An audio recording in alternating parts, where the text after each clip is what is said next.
Hello all, welcome to yet another live session of Narayana IAS Academy. So as you know, this is Sureka Bhaskar presenting to you the daily news analysis. And for today's discussion, of course, we've actually picked up four most important topics from both the Hindu as well as the Indian Express that become extremely important and relevant for the UPSC CSE examination. So let us kickstart our day or discussion with the motivation. So, what is the motivation behind me actually says that sometimes you win and sometimes you learn. So, it does not anywhere use the word lose. Okay. So, any kind of experience in your life, whether it is success or failure, it has to be seen as an opportunity for your growth. If you actually have this particular mindset, what happens? You would be seen as a person with a lot of resilience, with a lot of, positive outlook, and also a lot of personal growth will actually be complementary if you actually have this particular mindset. So this applies to us as well who are aspiring for the UPSC, that is one of the most coveted and deemed to be a most difficult examination. So here we need to actually calculate every step over here as an opportunity to growth and not just term it or gauge it or weigh it in terms of failure or success. So having said this, let us quickly move past and look at this 110-day study plan that the R&D team of Narayana IAS Academy has actually come forward with, where here we will actually be giving you the detailed plan of what topic, that is what theme, under which sub-theme has to be studied, and this will actually be complemented, or it is actually what to say, here we have also added the critically important current affairs in this particular schedule so that you will know what are the different kinds of current affairs that we have covered and what is the weightage of that particular topic that has appeared in the previous year prelims examination. So having said this, let's move forward to look at our products and initiative in order to ease your preparation for the examination. We have a 1-year prelims cum mains integrated course for the 2026 examination and a 2-year course for the 2027 examination. The course is actually totally of 1000 hours, where 800 hours are actually exclusively dedicated for the general studies as well as the CSAT preparation, and your 200 more hours is actually dedicated for your current affairs preparation. Okay, so along with this, since we holistically cover everything, this covers all the 3 stages of your examination, that is your preliminary, the mains as well as the interview stage of the examination. Also, we will be giving you a strategic micro schedule similar to the 100-day study plan, where every day will be thematically, or it will be organically, and it will be properly organized for you depending upon the weightage of the questions that has come in the previous years, and the syllabus will be so and so classified in such a way that your day is throughout, or it is actually occupied, so that you're not lost in the vast syllabus that the UPSC examination actually encapsulates. Now we have our expert faculty who have been even to the interview stage of the examination. They will be guiding and guarding you as well as teaching you the respective subjects. And for your introspection and to see whether you have performed better, we have a regular testing system in the form of test series, after which we will be giving you a personalized feedback also. Okay, so now having said this, let us actually see what are the main topics that we have picked up today from both the Hindu as well as the Indian Express. So here, let's see, the first topic we have selected today is a process where free and fair elections will be a casualty. So we actually come across the recent act, right? This is the appointment of the election commissioner and the chief election commissioners act of 2023. So here we will be seeing what is the process of appointment of the election commissioners as well as the chief election commissioners.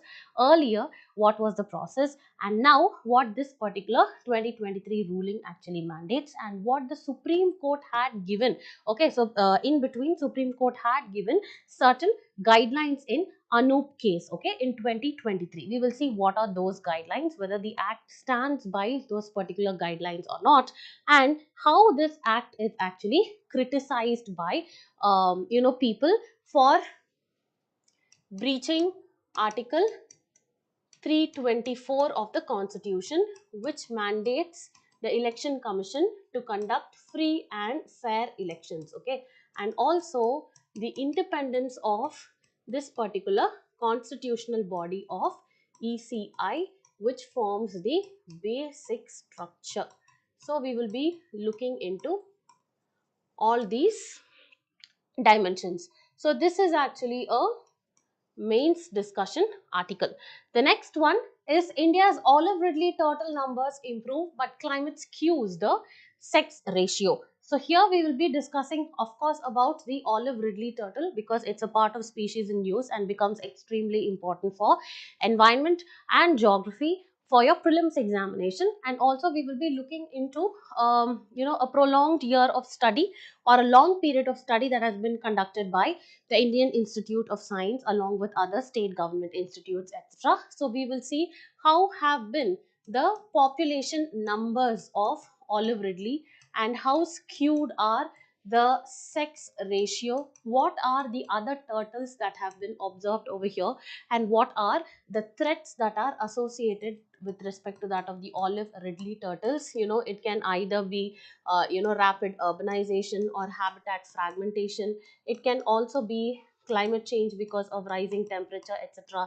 And then threat to the sex ratio. We will see all these things in this particular article. And finally, we will end the article by discussing the conservation, the status with respect to that of the WPA as well as the IUCN status that has been given to this particular species, and what are the conservation efforts that has been taken by the Indian Coast Guard. Okay. Now moving forward, the third article has been picked up from the text and context page of the Hindu, the SEC and the Hague Service Convention. So here we will be discussing about what is this Hague Service Convention and what are the reservations and the position that India occupies under this particular convention. Okay, so we will actually look at this, and the final article which we have picked up is from page number 9 of the Indian Express. Who is Champakam Dorairajan, the woman in a 9-yard sari who triggered the First Amendment Act of 1951. So here we will be many of you will be surprised, because whenever we had read about Champakam Dorairajan, most of you would have thought it is a man, right? No, it is a lady who actually fought for her fundamental rights way back in 1951 as soon as India became independent. Okay, so here we will be discussing about what has been the status of reservation in education, okay, for the OBCs and for the other backward classes, as well as for the socio as well as educationally backward classes, that is the FEBCs. What did the court actually have to say? And then the appointment of the Mandal Commission, its recommendation, and then Indra Sahani case, all those things will be looking into this one. So this is also going to be a prelims article. This again is prelims and this also is prelims. So having given you a quite fair idea about what we will be discussing today, let us quickly move forward into discussing the very first article for the day, that is a process where free and fair elections will be a casualty. So here we are actually discussing about the Chief Election Commissioner and the Election Commissioner's appointment, conditions of service, as well as term of office bill 2023. Okay, so what are the provisions, how it actually varies from the Supreme Court guidelines that came across in 2023, and what is the process of appointment of the Chief Election Commissioner and the election commissioners, other election commissioners. Okay, so here Chief Election Commissioner, important, again Election Commission of India, which is actually a constitutional body, again very important, and also the entire topic of election, the electoral reforms, various committee recommendations, all that become important for mains discussion. Okay, so of course free and fair elections, which is part of the basic structure, all this becomes very important, and this topic can be mapped to your prelims examination under polity and for mains examination under GS paper 2, constitutional bodies and representations of people act 1951. So now let us quickly move forward to see a PYQ. So there has been a previous year question asked in the mains examination 2022, where they had asked about, discuss the role of the Election Commission of India in the light of evolution of MCC, that is the Model Code of Conduct. So when I say this particular election as a topic is important. All dimensions are important, okay, whether it is a borrowed provision from any of the constitutions in the world, and then you need to say what are the constitutional provisions with respect to that of the election, that is apart from article 324, what are all the other provisions of the constitution that it actually guarantees, whether it is right to equality, right to franchise, etc. And then you need to definitely discuss about what are the electoral reforms, and then you need to of course learn about the model code of conduct and the method of elections, okay, in different countries versus with that of India. All that becomes important, okay. Now let us quickly move forward and see. Recently there has been a chief election commissioner who has been appointed, okay. His name is Jnanesh Kumar. So Mr. Jnanesh Kumar has been appointed as the CEC under this particular act. As I told you, the Chief Election Commissioner and the Election Commissioner's Appointment, Conditions of Service and Terms of Office Act 2023. However, there are concerns with respect to the selection process, okay. So there are concerns, that is earlier what happens is that this particular Chief Election Commissioner, I'll just give you a brief, was appointed by the President. So President of course gets the solely depends on the advice of the Prime Minister. So, noticing that the executive is involved in selection of the head of a constitutional post, that is the Election Commission of India, the Supreme Court in 2023 came up with the guideline, okay. It actually said that there has to be a select committee, that is President has to be advised by the select committee, which consists of not only the Prime Minister, but there also has to be leader of opposition as well as the Chief Justice of India, okay. So this is what the Supreme Court actually had told in the year 2023.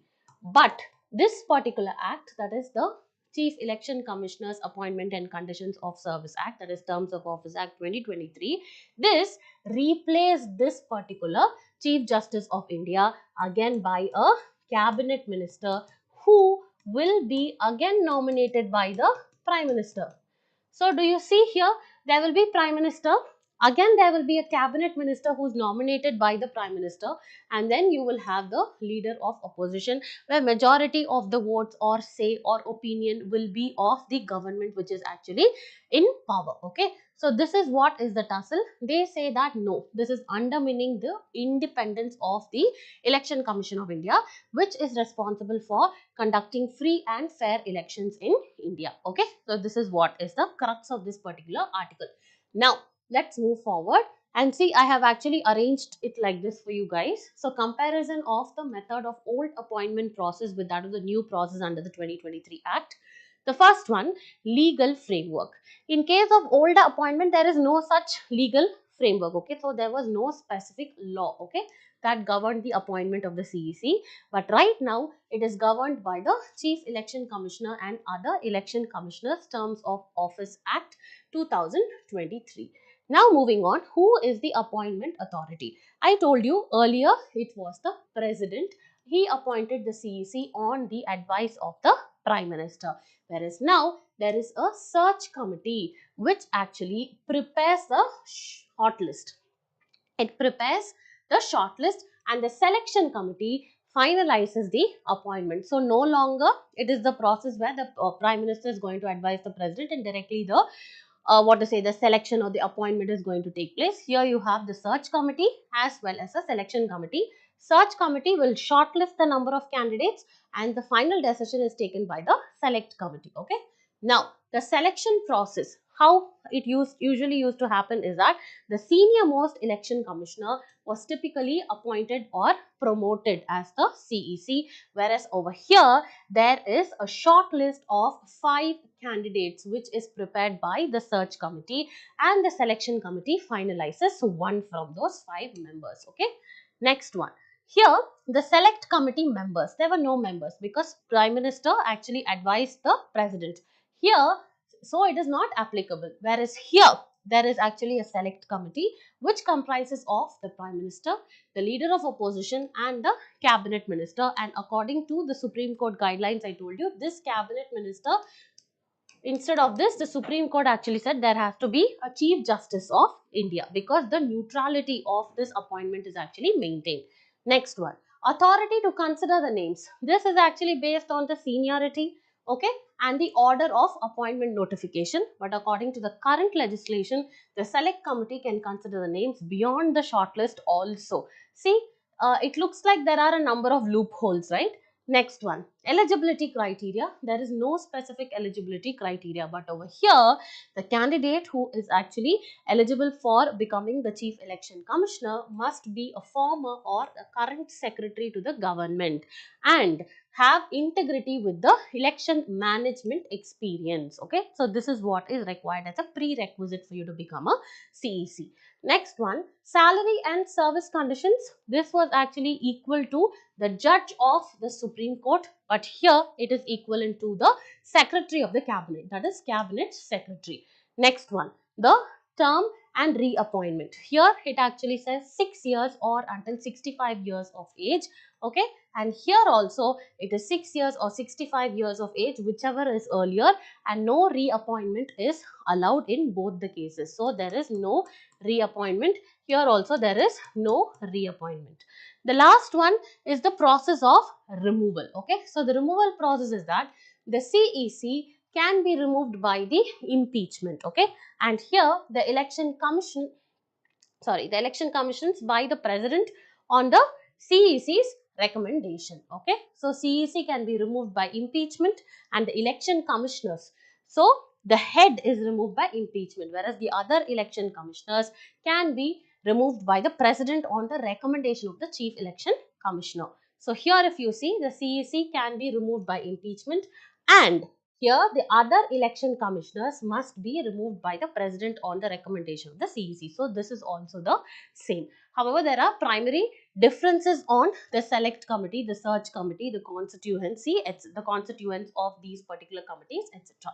Now, let's move forward. What the Supreme Court had actually given guidelines in the 2023 case is that the case was Anup Bharanwal versus Union of India 2023 case. Okay, so the Supreme Court felt that in the existing process, in the process that involves the appointment of the Chief Election Commissioner, the President appoints solely on the advice of the Prime Minister. So this can definitely undermine the autonomy of the Election Commission of India. So the Supreme Court said, until the Parliament actually comes up with a permanent law or a pertinent law, appointments of the President shall be on the recommendations of a high-powered committee, which not only consists of the Prime Minister of India, but also has the leader of opposition in the Lok Sabha or the leader of the largest opposition party in the absence of a formal leader of opposition, and finally the Chief Justice of India. So these are the guidelines that the Supreme Court gave. However, the act actually, counteracted to it, right? Next one. The Supreme Court actually felt the executive dominance in the selection process. So that is why it had given its previous guidelines, and even after the enactment of the new law, let us see what are the key issues with the new Chief Election Commissioner and the Election Commissioner's appointment process. Okay, under the 2023 Act. First one, executive dominance in the selection process. Yes, we are seeing that, right? Because the CJI was replaced by the cabinet minister. So this is going to probably tilt the balance in favor of the ruling political party, right? Because there's going to be a prime minister, there is going to be a cabinet minister, and then a leader of opposition. So here there are 2 votes of the 3 votes that are already in favor of the ruling government.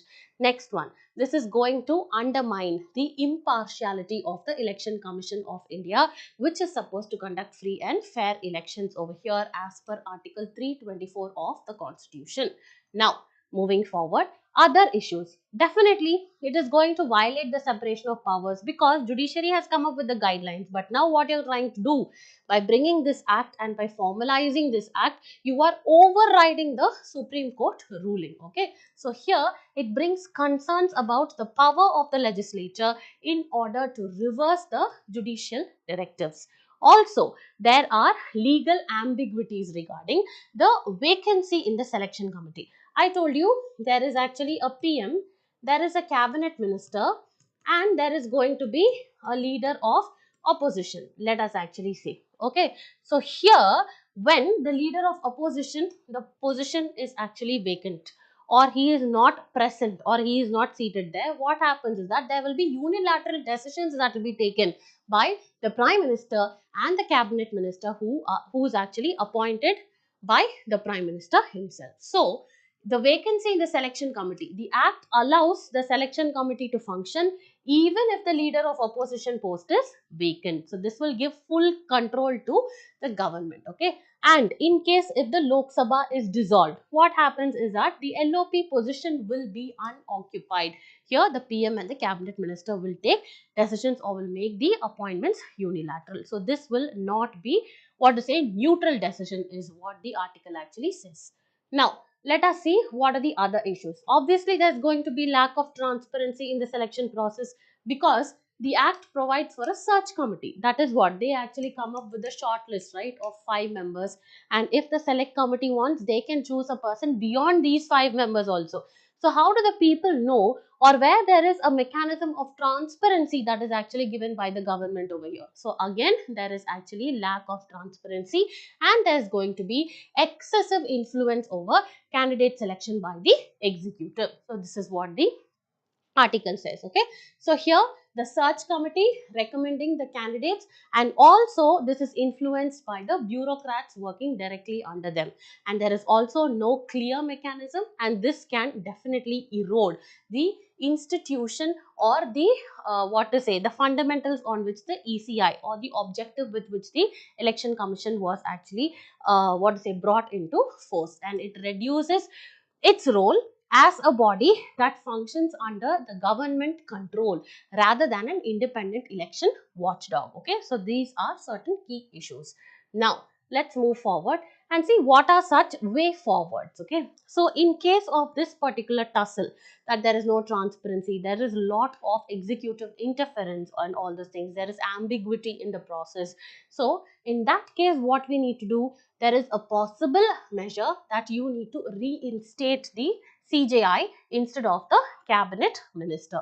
So inclusion of the CJI, this would provide the judicial oversight, ensuring that there is a more balanced and impartial appointment of the chief election commissioner. Next one, ensuring bipartisan consensus. That is, there have to be proper consensus.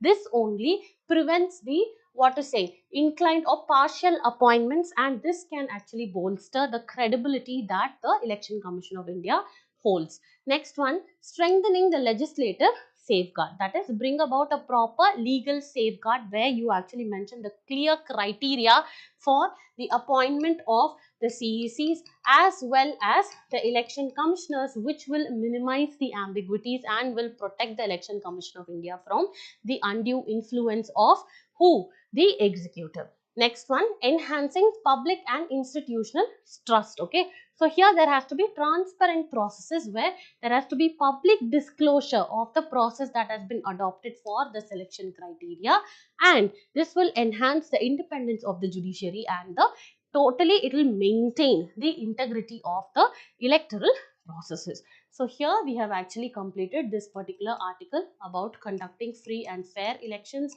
and the conditions under, or you can say the guidelines that have been laid out by the Supreme Court. What does the current act actually say, and what were the earlier provisions or the methods or the procedure under which the election commissioner and the chief election commissioners were elected. So next, appointed. So next article, India's Olive Ridley turtle numbers improve but climate skews the sex ratio. So here what is important is definitely Olive Ridley turtle, because it's an important species in news. Along with this, you need to know about the rookeries or their nesting sites, okay? Specifically the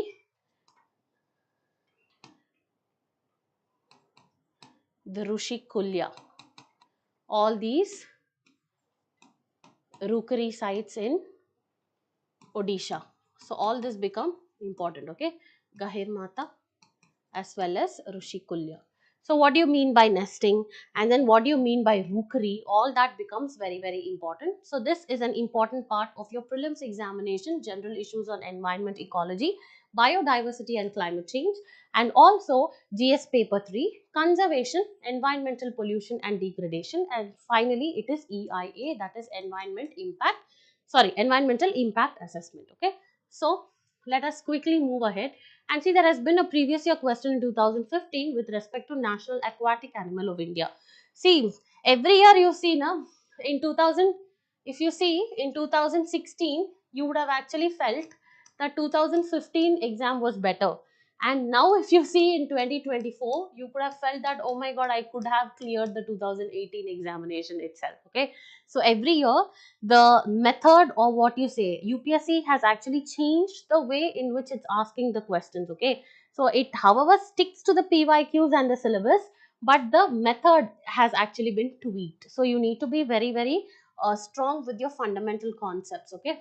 So now let us see, there has been a 16-year long study from the year 2008 to 2024 where this particular study was on the Olive Ridley turtles and other marine turtles like the leatherback turtle, the green turtle, etc. So this has been done by the Dakshin Foundation along with the Indian Institute of Science as well as the State Forest Departments. First, let us see what are all the observations of this particular study, and then let us get into the discussion of the species. Okay, so here, first of all, what is the difference between a turtle and a tortoise?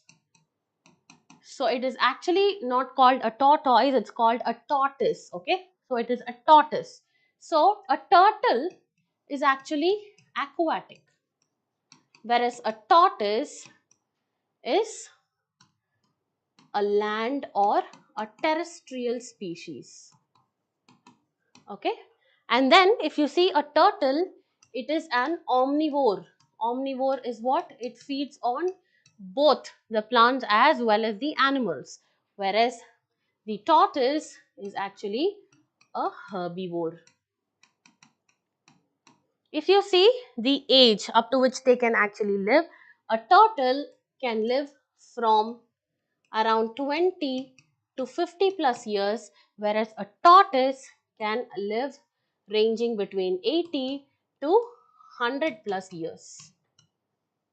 Okay, so this is the basic difference between a turtle and a tortoise. Okay, so here we are reading about the Olive Ridley turtle. That means it's an aquatic animal and it is an omnivore, and also the life expectancy would be probably ranging or hovering between 20 to 50 years of age. Now let's quickly move into and see what are the key highlights of the study. Okay, so the study actually found out that the population of Olive Ridley turtles have been increasing, okay.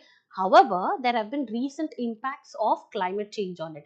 It is very surprising to know the sex of the hatchlings is decided by the temperature. So how does, you can ask me, how does climate change actually hamper, or how does it play a role in the sex ratio of the population? Here, because of climate change, what happens? There is increase in the temperature, okay. So not normal temperature also increases, plus the temperature of sand also increases. When the sand increases, when the temperature of the sand increases, what happens? There's nesting, right, where the females actually come from the shore. They come from onshore to offshore to lay their eggs, okay. So that is only is called as nesting. So when they lay their eggs, the hatching actually becomes very, very quick, leading to the birth of females, okay. So when there is higher temperature or higher sand temperature because of climate change, there are more number of female hatchlings that actually come out, and when that reduces the male population over there, and henceforth the future viability or the reproduction process will be affected. So this is what this study actually found out. Next one, the mass nesting events have actually been taking place in Gahir Mata, as well as Rushikulya Reserve. Okay, Rushikulya Beach, that is Odisha. And here you can see the mass nesting events is supposed to be called as the Aribada. You need to definitely know this because Aribada, recently seen in news or sometimes seen in news, refers to the nesting of olive ridley turtles, or it is a process by which some reverse osmosis takes place. Like that, options can come. So you need to know. So if you see the coast of Odisha, you actually have your Gahir Mata beach over here, and here you have the Rushikulya, and here you have the Rushikulya river as well. Then you have this Robert Island. These are the nesting sites of the olive ridleys, considered to be one of the world's largest nesting sites. Do you understand? And also it is found to be the world's largest nesting sites for olive ridleys. Around 4 lakh to 5 lakh turtle nesting actually takes place within a duration or short span of days itself. So this is what is a key highlight of the study. Now moving forward, there is also climate change that is influencing it. I told you, which influences the hatching sex ratio, where there are fewer males. That is going to impact the future breeding of this particular species. And also because of rapid urbanization, tourism, etc., what is happening? There is a lot of coastal development as well as pollution that is taking place, and also there is habitat destruction of this particular species is taking place. Okay, so this is threatening the process of nesting and breeding. Next one, there are fishing practices. So turtle foraging as well as breeding sites. What do you mean by foraging? Foraging is nothing but the places where turtles go in search of food. So that, and the breeding sites, okay, where they mate as well as bring up their baby or the new ones. So this is overlapping with the fishing zone. So that is why what happens, there is accidental entanglement of turtles in these nests, which results in mortality. Okay, so this is actually also another observation of the study. And other turtle species which have increased in population include the leatherback turtle in Andaman Islands. Of course, you need to know about this. Here also the nesting numbers have increased since the 2004 tsunami. And these particular turtles can travel as long as Madagascar, Mozambique as well as Western Australia, okay, towards this side. And the green turtle, which are actually more or found to be increased in the Lakshadweep, okay. So here growing population has resulted in overgrazing of the meadows, and this has also resulted in ecological imbalances. Okay, so this is what is the observation of the study. Now let's quickly move forward and understand about this olive ridley turtle. The scientific name is Lepidochelys olivaceae. So this is actually the name or the scientific name for the olive ridley turtle. And the biological features include, in terms of size, it is the smallest sea turtles globally. And the diet, I told you, it is omnivorous or it is carnivorous, and it mainly feeds on fish, the crustaceans and the jellyfishes. Okay, crustaceans means those species which have a what to say, shell on top of it. Next one, there is mass nesting. The process is called as aribada, where thousands of females actually nest in specific beaches at night, and they actually leave by the daybreak. The habitat is nothing but they are mainly found in the tropical and the subtropical coastal bays as well as estuaries, and they have a global distribution. In global distribution, they are mainly in the warm waters, because tropical and subtropical, right? So warm waters of Atlantic, Pacific as well as the Indian Oceans, and specifically in India we saw the Gahir Mata Marine Sanctuary, and that is actually located in Odisha, world's largest rookery. Okay, what do you mean by rookery? Rookery is nothing but it is the breeding site. Okay, so this is what it is. Now moving forward, let us see, this is actually the picture of the olive ridley turtle, and here you can see it has come for nesting, and it is actually laying a lot of eggs. You can actually see here. Okay, now moving forward, let us see what is the conservation status or the protection status. It is conserved or protected under Schedule 1 of the Wildlife Protection Act of 1972, important, and it is categorized as the vulnerable section under the IUCN status and under Appendix 1 of CITES. Okay, so this mainly prohibits the trading of species, that is international trading of this particular species. Okay, because if you see abroad and all, they actually even grow these turtles as pet animals, right? So however, since they are conserved under Appendix 1, there is prohibition of international trade of these species. Next one, if you see the operations or the conservation efforts in India, we have Operation Olivia. So this is an initiative brought up by the Indian Coast Guard in order to safeguard these populations during the nesting seasons, particularly from November to December along the coast of Odisha. And state governments also, they are collaborating with the local fishermen to come up with the TEDs. This is nothing but the turtle excluder devices. Okay, that is when you actually put the net, what happens is that the major thing is entanglement, right? So in order to relieve the turtles from entanglement, they use the turtle excluder devices where only the fish and the shrimps are actually caught and the turtle can escape easily. So this is what is about the Olive Ridley turtle. Now let's quickly move to the third article, the SEC and the Hague Service Convention. Okay, so what do you mean by SEC? SEC actually stands for the Security Exchange Commission of the United States.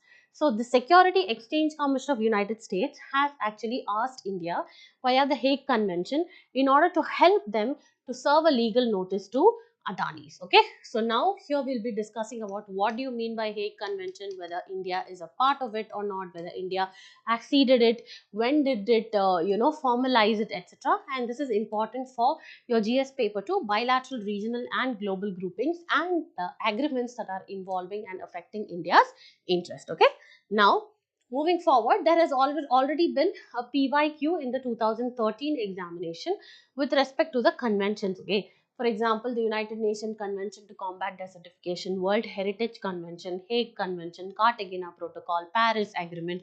So all these conventions and international agreements that is going to affect or impact India in any way, that becomes important. Okay, so now let us move forward and see.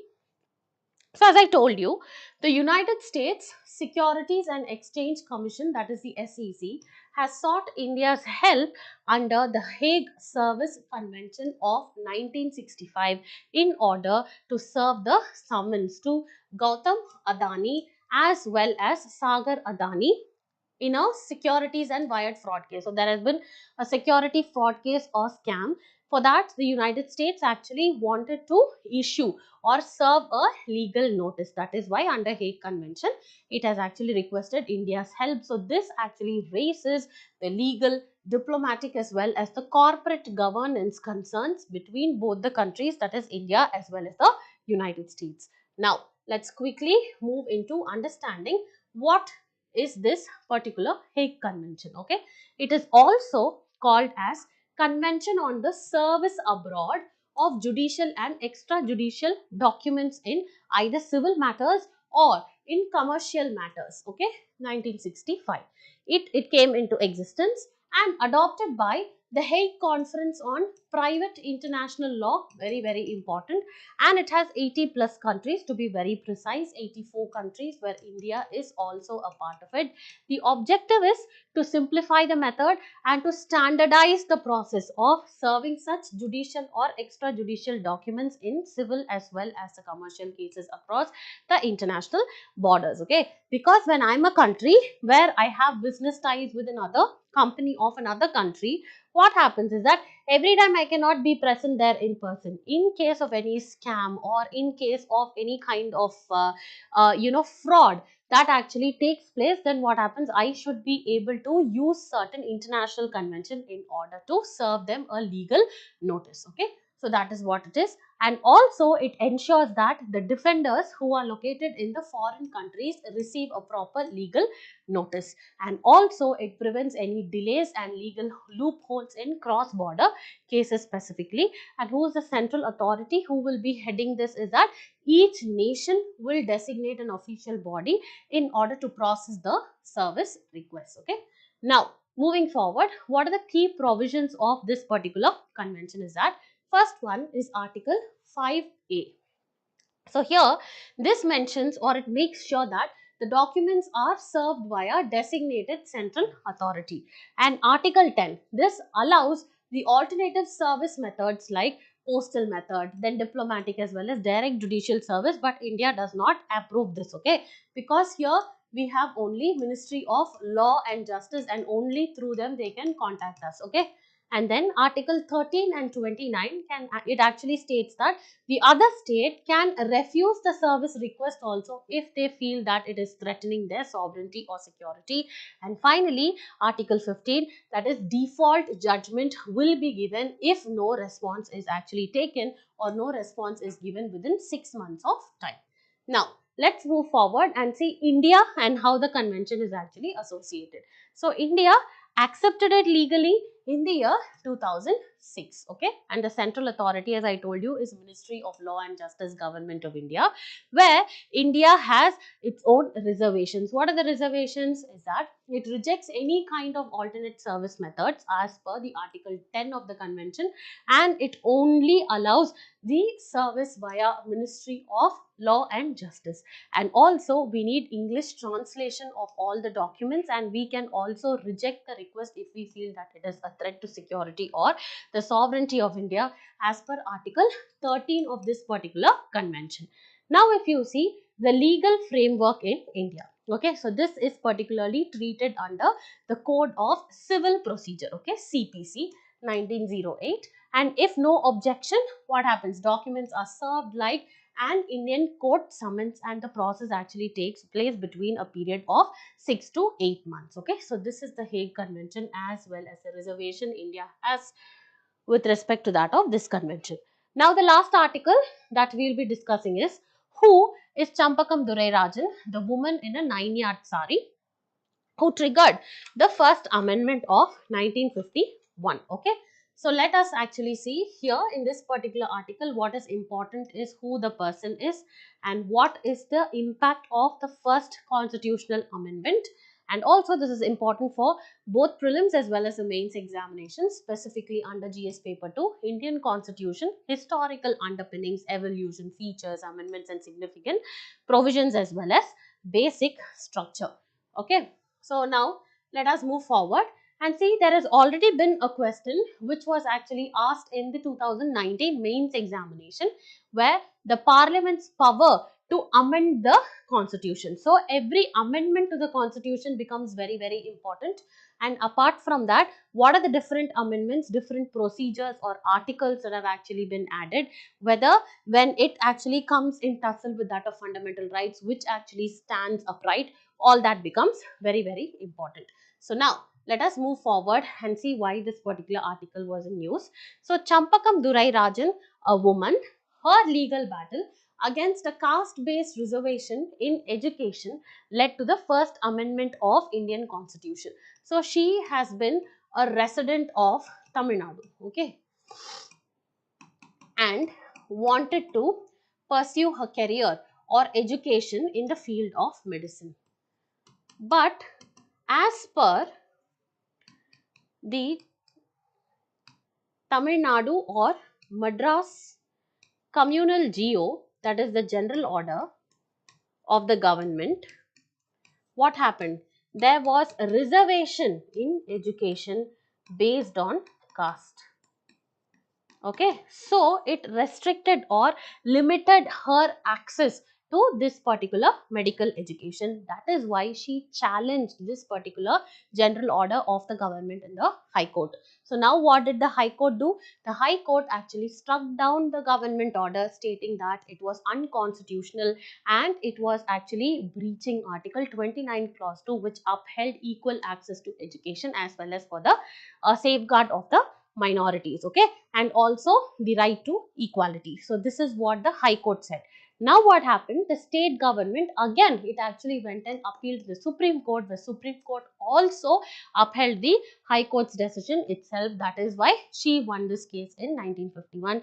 So as a retaliation to the Supreme Court's order, the government comes up with the first Constitutional Amendment Act of 1951, where it included clause 4 under Article 15, actually giving what? Reservation in employment as well as public, as well as education. Let us actually see that. Okay, now let's see. So Champakam Dorairajan and her legal battle. So she is actually being born in 1915, where she's a little girl who aspires to become a doctor. In 1948, she is being denied admission to a medical college due to caste-based reservation because she hails from a Brahmin community in Tamil Nadu.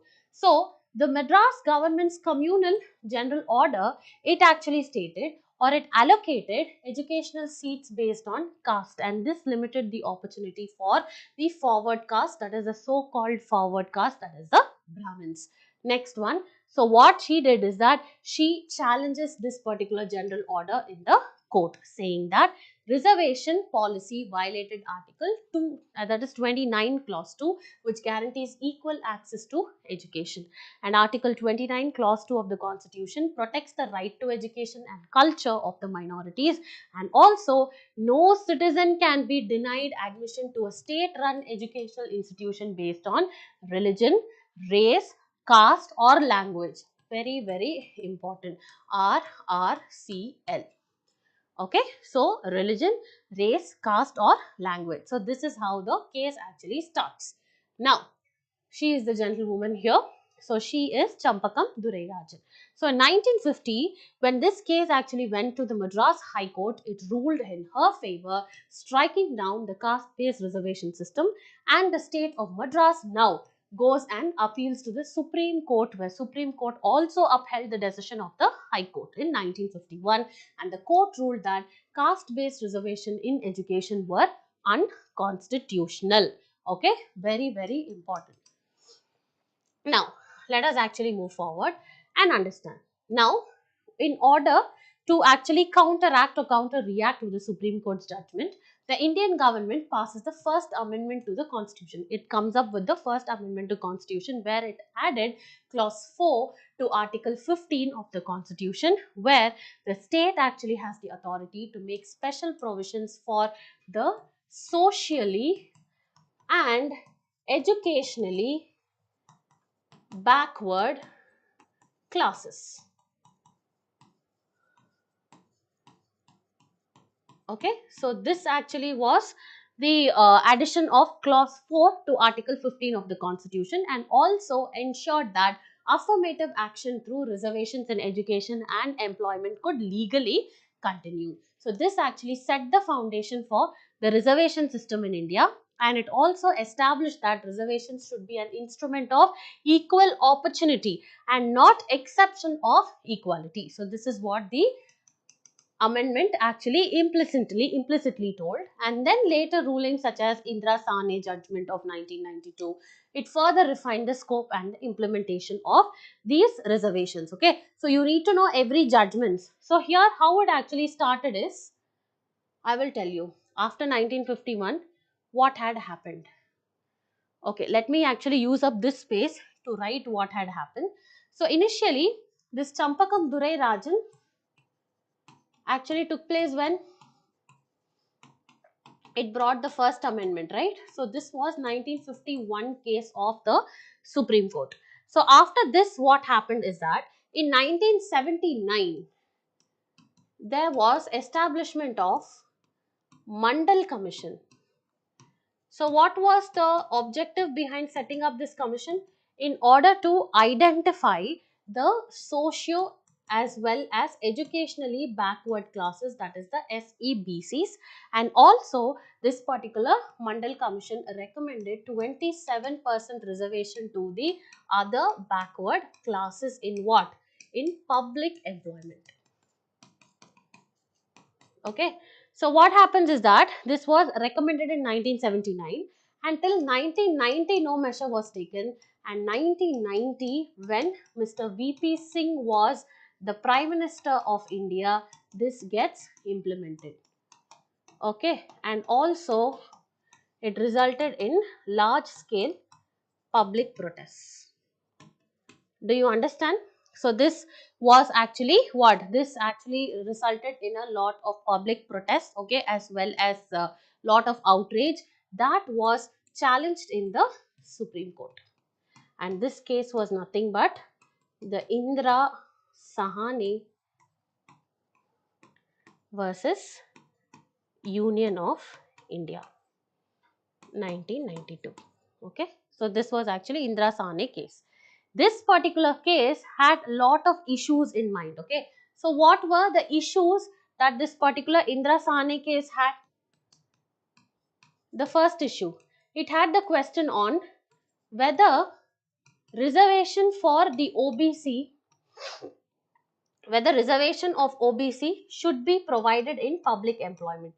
This was the first question. Should you provide reservation to the OBCs for public employment? That was the first question. Next one. In case if you are considering them for reservation in public employment, should there be creamy layer? Should there be creamy layer classification? Should the creamy layer be excluded from this or not? And if you are giving the reservation here for OBCs, then we already have for SCs and the ST, can it exceed 50%? That was another question. And then the next question was whether reservation can be allowed in promotions or not. And finally, what will be your scope of Article 16 clause 4. So these were all the questions that were asked. Okay, so initially Mandal Commission came 1979, gave its proposal for reservation of 27% for the OBCs. That was taken up and implemented in 1990. Set public outrage, Indira Sahani case. There were a lot of issues, that is whether OBCs should be given reservation in public employment, and the creamy layer classification should be considered, whether creamy layer should be excluded or not, and can reservation exceed 50%, and finally whether the reservation is there in promotions or not, and finally what is the scope of Article 16 clause 4, to which the Supreme Court, that is the 9 judges bench, actually ruled. Okay, what did it say? That it said that yes, OBCs can be given 27% reservation. Okay, that is what the Supreme Court first said. And it also said in this 27% reservation, we do not have the creamy layer. So creamy layer are excluded from this particular reservation, is what the Supreme Court said. And it also said that reservation should never be exceeding the 50% cap. Okay, however, this is exception in case of Tamil Nadu, because it has kept that particular reservation under 9th schedule of the constitution, where it is not subject to judicial review. You need to know that also.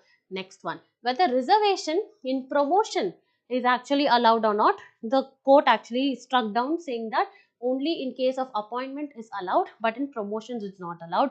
However, by the 77th constitutional amendment, the reservation, that is the promotions, that is reservation in promotions, are also allowed in case of SCs as well as STs. And then finally, it actually brought this particular 16 clause 4, which actually talks about the reservation in public employment.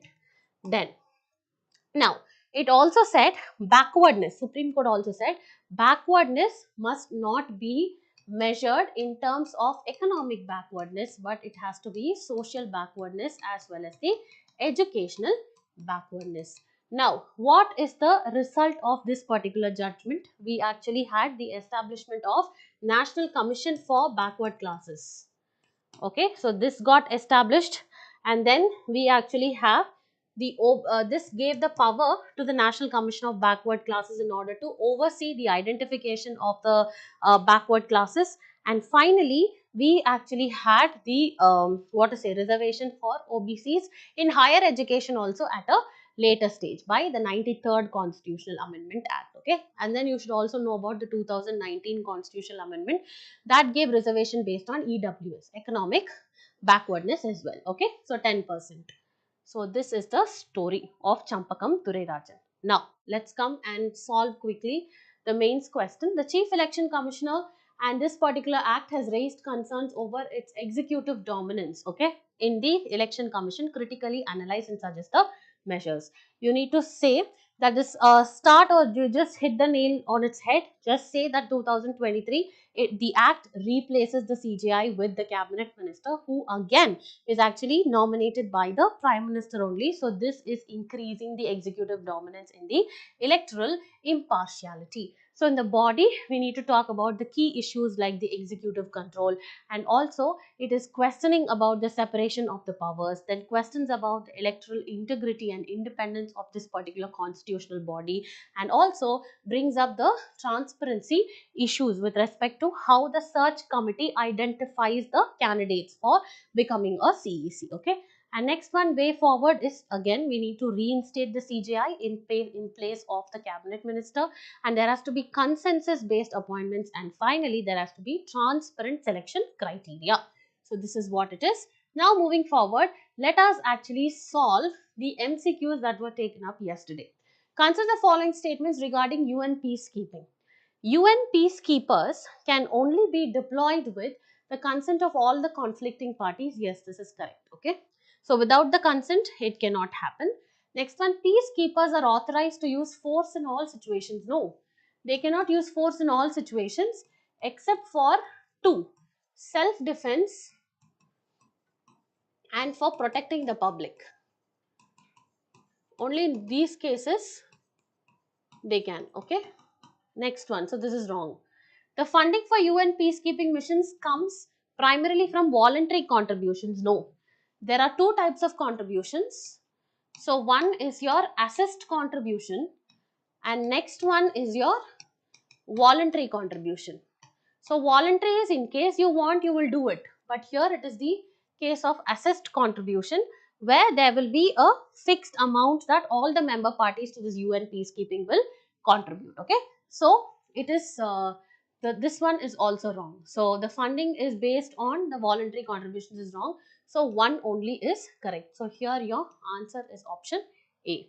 Now moving forward, the second question: ethanol is widely used in various industries. Which of the following applications is incorrect? First one, it is used as a fuel additive to reduce carbon emissions. Yes, correct. It is used in production of alcoholic beverages through fermentation. Perfect. It is used as primary ingredient in fertilizers for enhancing the crop growth. No, this is wrong. And since it's wrong, already we know it's option C. But it is used as a solvent in pharmaceuticals, cosmetics and perfumes. Yes, this is right. Okay. So if any kind of the substance is in use like ethanol or other things, okay, like methyl alcohol, methanol, those applications and where they are not used also should be known by you. So here your answer clearly is C. The next one, which of the following countries do not share a border with Ukraine? Poland shares a border, yes. Hungary shares a border, yes. Belarus also shares a border, yes. Apart from that, you have Russia, you have Slovakia, and then you have Romania, you have Moldova. All these also share a border with Ukraine, but you do not have Austria. So again, your answer becomes C. Okay. So now these borders and international, seas, everything is very important. Now these are the MCQs with respect to today. Here you need to solve all these in our website in order to see how your performance is and how well you have actually been listening and attentive to the lecture today. So the first question will be on Olive Ridley turtle. Consider the following: which is the sanctuary where the largest rookery is found, and which schedule it is actually conserved under the Wildlife Protection Act, and Operation Olivia is the question here. The next one talks about the Hague Conference and when it was actually established, what is its power, etc. And the final question is with respect to Champakam Dorairajan. Consider the following statements: whether she challenged Article 29 clause 5 or under Article 15, what is it you need to know. Okay, so all these you can actually solve on our website in order to assess your performance. So with this, we've actually come to the end of the daily news analysis. So for more such interesting discussions, please do like, share and subscribe to Narayana IAS Academy YouTube channel. Thank you, and we'll catch up soon in another live session.